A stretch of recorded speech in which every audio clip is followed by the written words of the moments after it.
Hello everyone and welcome to our weekly wrap-up of news stories that made the headlines. I'm Nicole Cordoves and this is the MB Rundown.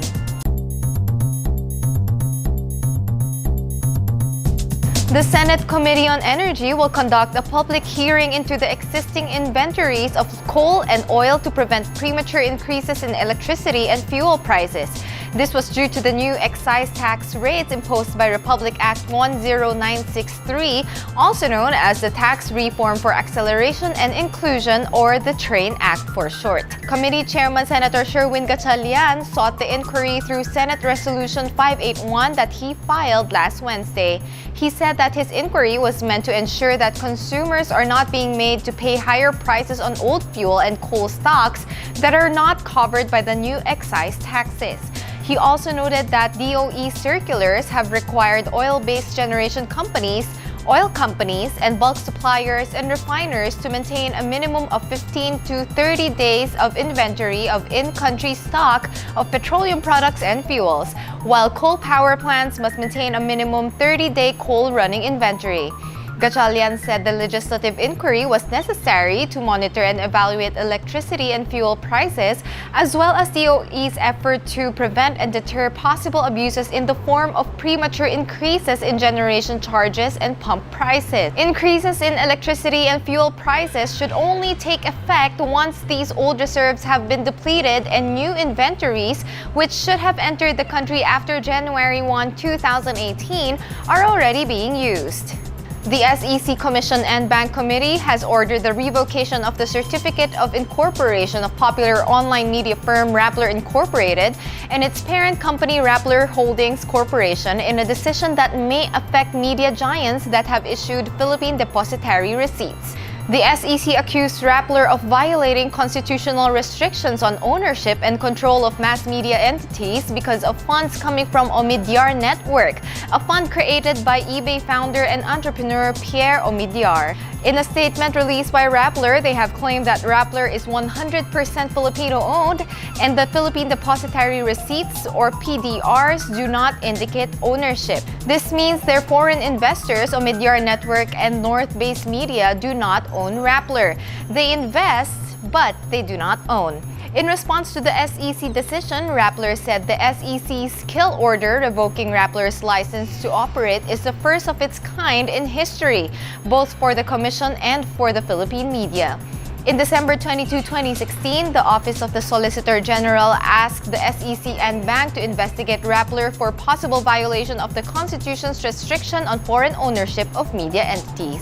Commission on Higher Education Chairperson Patricia Licuanan announced she was resigning from her post last Monday. In her statement during last Monday's flag-raising ceremony at the CHED office in Quezon City, Licuanan said that it has become obvious that there are persons determined to get her out of CHED by hurling false and baseless accusations against her. In the previous weeks, Licuanan has been under fire for her alleged excessive travels in 2017 and alleged incompetence of her leadership for failing to address delays in the release of living allowances for some 9,400 government scholars under its K-12 transition program. She strongly denied the accusations but said she opted to step down from her post as her continued presence in CHED is inimical to the interest of the institution.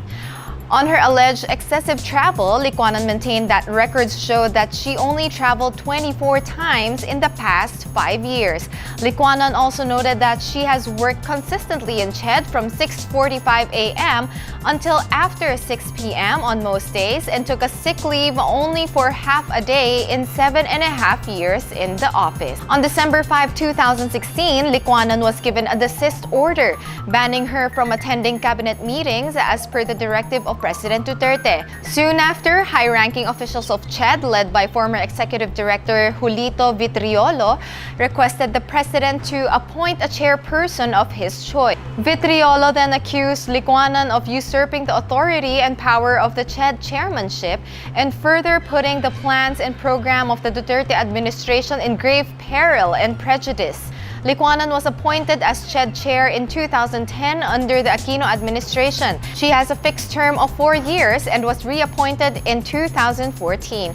Despite the controversies hounding her leadership, she expressed her intention to finish her term this year. Thousands fled from their homes as lava oozed out of rumbling Mayon volcano in what volcanologists described as a quiet eruption. More than 12,000 people have been ordered to leave a 7-kilometer danger zone around the crater as officials warned them of potentially destructive mud flows and toxic cloud. In a press briefing at Camp Aguinaldo, spokesperson of the NDRRMC Romina Marasigan said the affected families are from the municipalities of Camalig, Ginobatan, and Malilipot in the province of Albay. Forced evacuation was enforced in the municipality of Daraga and the city of Legazpi in Albay province due to the lava flow coming from the volcano. PhilVolc Science Research Specialist Paul Alanis said that technically the volcano is erupting, but the eruption is fairly quiet. But then it may also escalate into a hazardous eruption. Local disaster officials also warned of volcanic mud flows known as lahar. A group of UV Express drivers and operators formally filed with the LTFRB last Wednesday a petition for a 2 peso per kilometer fare increase. They claimed that this was their first time to seek for a fare increase for more than 10 years.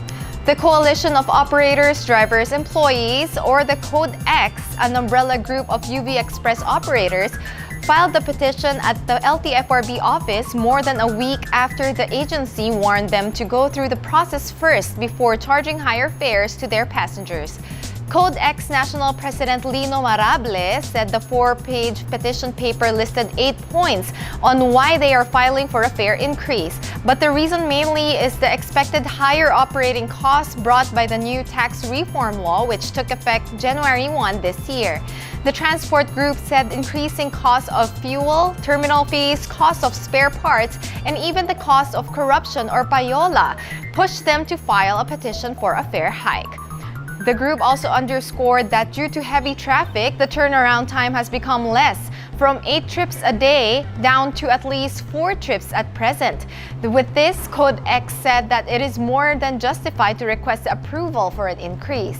But before the UV Express operators, airport taxi operators, and ride-sharing service Grab have also filed a petition for a fare increase due to the train law that would impose a 2 peso and 50 cents per liter excise tax on diesel, which will gradually rise to 6 pesos by 2020.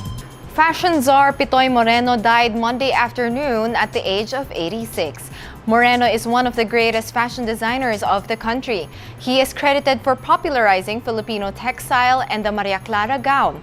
He was the fashion czar of Asia, and his designs toured the world and appeared in top magazines such as Vogue and Harper's Bazaar. The first ladies of the Philippines, the US, and royalties all over the world wore Moreno's original Maria Clara masterpieces, brandished with elaborate beadwork and flawless embroidery. Former Philippine President Corazon Aquino have worn his ternos as well. First Lady Eva Macapagal also wore one at the inauguration ball of her husband, Diosdado Macapagal, and former President Gloria Macapagal Arroyo wore her gown in her childhood. 2 of Martin Luther King Jr.'s children and the pastor of his historic Atlanta church marked the National King holiday Monday with sharp denunciations of President Donald Trump, focusing on the remarks he is said to have made about African countries and Haitian immigrants.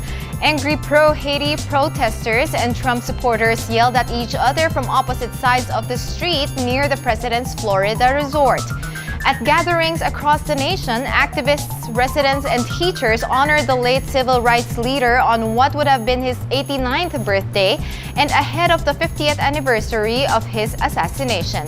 But in the many speeches delivered across the country, Trump's name came up nearly as often as King's, with speakers indicating that his turbulent presidency was undermining efforts to ease racial tensions in the U.S.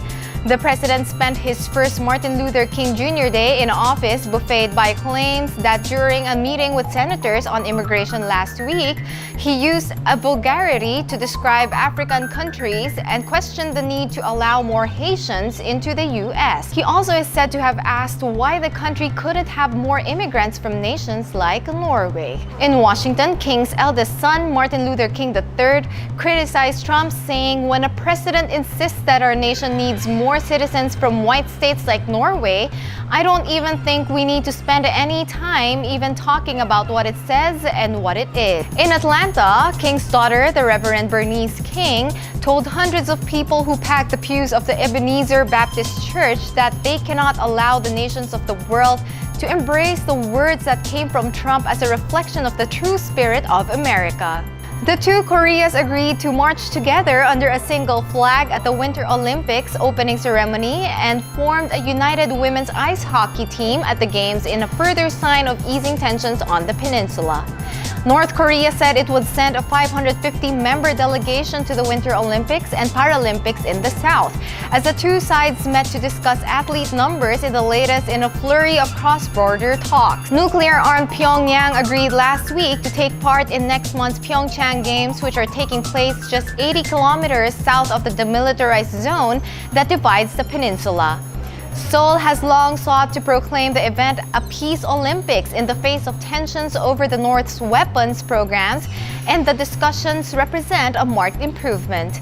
The two Koreas will march together under a unification flag, a pale blue silhouette of the whole Korean peninsula, at the opening ceremony next month. Singer-songwriter Dolores O'Riordan, frontwoman of the multi-million-selling rock band The Cranberries, died suddenly in London on Monday at the age of 46. The cause of O'Riordan's death is yet to be confirmed. Irish Prime Minister Leo Varadkar was among the first to pay tribute, calling O'Riordan the voice of a generation. The Prime Minister said that for anyone who grew up in Ireland in the 1990s, the Cranberries were an iconic band who captured all of the angst that came with teenager year. Her voice and her contribution to music will be remembered far beyond her native country for many years to come. The Cranberries achieved international success in the 1990s with their debut album, Everyone Else Is Doing It, So Why Can't We?, which included the hit single, Linger. Follow-up album, No Need to Argue, went to #1 in Australia, France, and Germany, and #6 in the United States. The album also gave rise to politically charged single Zombie, an angry response to the deadly Northern Ireland conflict, which hit #1 across Europe. The band sold around 40 million records worldwide. And for this week's Thought to Ponder On.